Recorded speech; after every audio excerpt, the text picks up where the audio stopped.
SSP Global Jobs, the first job consultancy of Haryana.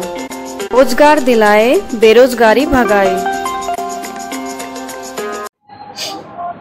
Hello दोस्तों, मैं हूं आपका साथी सुरेंद्र इंदौरा। आज हम बात करने आए हैं कौसली से कांग्रेस प्रत्याशी जगदीश यादव जी से। चुनावी माहौल है, इसी विषय में हम बात करेंगे।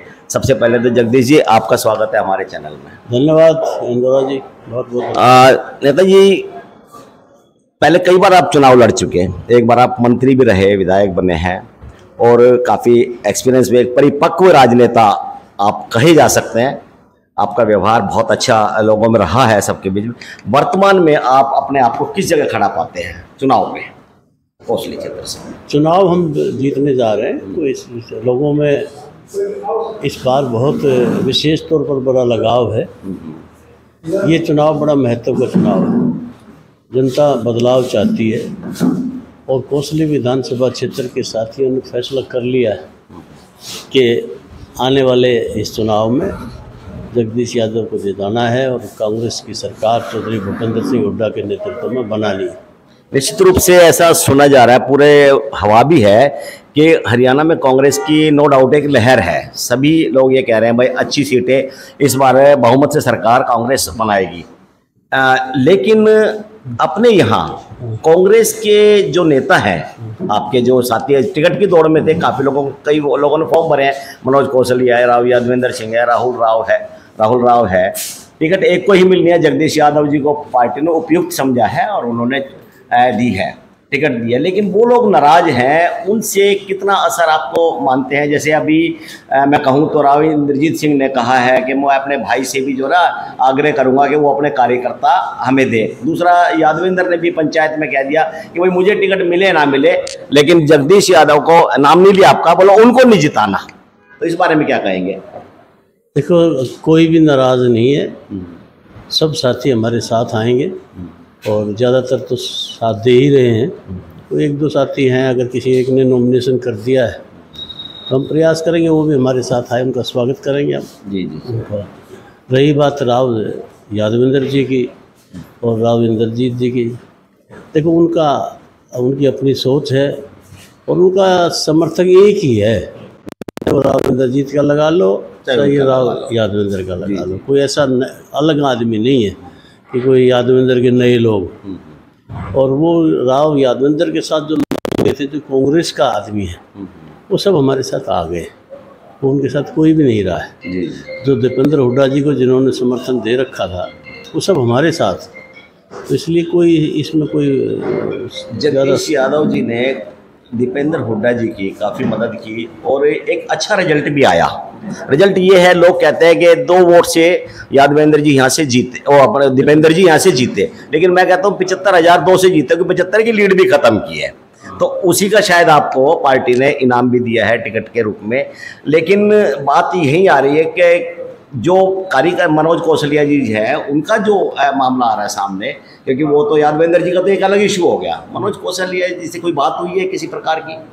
नहीं, वो बात कर रहे हैं उनको मनाने के लिए कि भाई वो मान जाएं, कोई चुनाव ना लड़े, तो मान जाएंगे वो। 10 साल से कौशली में भारतीय जनता पार्टी के MLA मंत्री जो भी है रहे हैं, उनके काम से कितने संतुष्ट हैं आप? देखो, संतुष्ट अगर जनता होगी संतुष्ट, तो अगर संतुष्ट होती जनता तो उनको, वही कह रहा हूँ, जनता से भी अपना विधानसभा छोड़ करके क्यों जाना पड़ता? अगर उन्होंने यहाँ काम किए होते तो यहीं से चुनाव लड़ते हो। वो अगर दूसरे विधानसभा क्षेत्र में गए तो कोई कारण होगा ना कि उनके खिलाफ हवा होगी, यहाँ लोग उनका विरोध कर रहे होंगे, जब तो बदला गया है। पार्टी के खिलाफ या कैंडिडेट के खिलाफ? वो दोनों ही बात है। पार्टी के भी खिलाफ है लोग, कैंडिडेट के खिलाफ है। क्योंकि पिछले 10 साल में जो हरियाणा प्रदेश में भारतीय जनता पार्टी की जो सरकार रही जी, उससे लोगों को निराशा हाथ लगी है। सब लोग निराश हैं, नाराज हैं और दुखी है। इसलिए उन्होंने मन बनाया इस बार कांग्रेस का राज लाना है, कांग्रेस की सरकार। जगदीश जी, आखिरी सवाल कि जगदीश यादव जी का क्या विजन है कौशली क्षेत्र की? जनता जो अपेक्षा कर रही है, उसमें उनकी अपेक्षा पे तो खरा उतरना ही है। जगदीश जी ने नया क्या करना है जनता के लिए? बहुत सारे काम हैं जो इस विधानसभा क्षेत्र में, इस इलाके में करने हैं। मैं तो 20 साल सत्ता से दूर ही रहा हूँ, और इस दौरान जो साथी यहाँ चुन करके यहाँ से गए वो लोगों की कसौटी पे खरे नहीं उतरे, वो कोई विकास कार्य इस इलाके में नहीं करवा पाए। मुझे जब थोड़ा सा अवसर दिया था, जब थोड़े समय में सरकार में रहे आप, उस समय जो हमने काम किए थे लोग आज भी याद करते हैं, किस प्रकार से हमने शिक्षा के क्षेत्र में काम किया। मैं एक बात मानता हूँ कि कोई इलाका शिक्षित होगा तो ही विकसित होगा, इसलिए शिक्षा के क्षेत्र में काम करना बड़ा अहम काम है। उस समय स्कूलों के दर्जे नहीं बढ़ाए जाते थे। मैंने 3 साल के अंदर 37 स्कूल अपग्रेड किए थे इस विधानसभा क्षेत्र में, और 15 स्कूल तो +2 के बनाए थे, ताकि बच्चों को यहीं रह कर के शिक्षा ग्रहण करने का अवसर मिले। आज स्कूलों की क्या हालत हो गई है, स्कूल बंद पड़े, व्यापारीकरण हो गया है शिक्षा का, प्राइवेट स्कूल में पढ़ना पड़ता है, बड़ी फीस देनी पड़ती है। हम चाहेंगे फिर से सरकारी स्कूलों का जीर्णोद्धार हो, उनमें गरीबों के बच्चे, गाँव के बच्चे उनमें पढ़ाई करें, इस प्रकार का माहौल बने ताकि शिक्षा मुफ्त में मिले और शिक्षा में आगे बढ़ें बच्चे। उसके अलावा स्वास्थ्य पे ध्यान देंगे। स्वास्थ्य की हालत बुरी है, गाँव में ज़्यादा से ज़्यादा हेल्थ सेंटर बने, अस्पताल हैं उनमें डॉक्टर हों, पीएचसी में, सीएचसी में उनको अपग्रेड करें, तो इस प्रकार से सुविधाएं देने का काम करेंगे। दूसरा सबसे बड़ी बात है कि हमारे यहाँ गांव कीचड़ से लदे पड़े, बहुत गंदगी है। जो जोहड़ जिस गांव में, गांव के बीच में जोहड़ है, वहाँ तो एक नरक बन गया है, सारा गंदा पानी उसमें भरा पड़ा है। सबसे अहम काम है तो गंदे पानी की निकासी का काम है, उसको हम करवाएंगे। उसके अलावा शुद्ध पेयजल योजनाएं लेके आएंगे। मैं जब सरकार में था तो हमने 15 के करीब ऐसी योजनाएं बनाई थी जो canal based water supply schemes थी, हमने लागू की थी। 4-4, 5-5 गाँव को मिला के सभी गाँवों में शुद्ध पेयजल देने का काम किया था।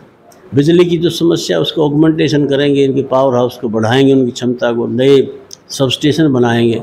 उस समय भी मैंने 2 नए सबस्टेशन बनवाए थे, खुसपरा और गुरावड़ा में, और इस प्रकार से इलाके का चहुमुखी विकास करने का काम किया था। एक हमारा थीम प्रोजेक्ट है कि पार्लियामेंट के चुनाव में हमारे लोकप्रिय सांसद भाई दीपेंद्र हुड्डा जी ने कहा था कि अगर हमारी सरकार हरियाणा प्रदेश में आएगी तो हम कोसली विधानसभा क्षेत्र में एक IMT की स्थापना करेंगे, जैसे मानेसर में IMT है, उस प्रकार उसकी तर्ज पे। और अगर हम IMT बना पाए यहाँ तो निश्चित तौर पर इस इलाके का कायाकल्प होगा, बेरोजगारी दूर होगी और बहुत से काम मिलेंगे, इलाके का विकास होगा। तो इस प्रकार की हम योजनाएं लेके आना चाहते हैं। धन्यवाद। अभी आपने सुना जगदीश जी को, इनका दृष्टिकोण एक ही है। पहले जब मंत्री थे तभी इन्होंने विकास कराया, स्कूल अपग्रेड कराया, शिक्षा और स्वास्थ्य के मामले में काफ़ी इन्होंने यहाँ की तरक्की की है। और अब भी इनका यही विजन है कि जैसे सरकार बनेगी, कांग्रेस की सरकार भी बनना तय है, जैसे ही इन्होंने बताया है। और जैसे ही सरकार बनने के बाद में इनका पहला काम भी यही होगा कि शिक्षा और स्वास्थ्य पे ध्यान दें। अगर स्वास्थ्य इंसान सही रहेंगे, शिक्षा एजुकेशन सही रहेगी तो क्षेत्र भी विकसित हो जाएगा। इसके अलावा इन्होंने भाजपा को भी लेकर कहा है कि अगर विकास होता तो लक्ष्मण सिंह यादव रेवाड़ी शिफ्ट नहीं होते। इन्होंने कोई विकास नहीं किया, लेकिन उस विकास की कड़ी को अब जगदीश यादव आगे बढ़ाएंगे। इसी के साथ आप सभी का धन्यवाद।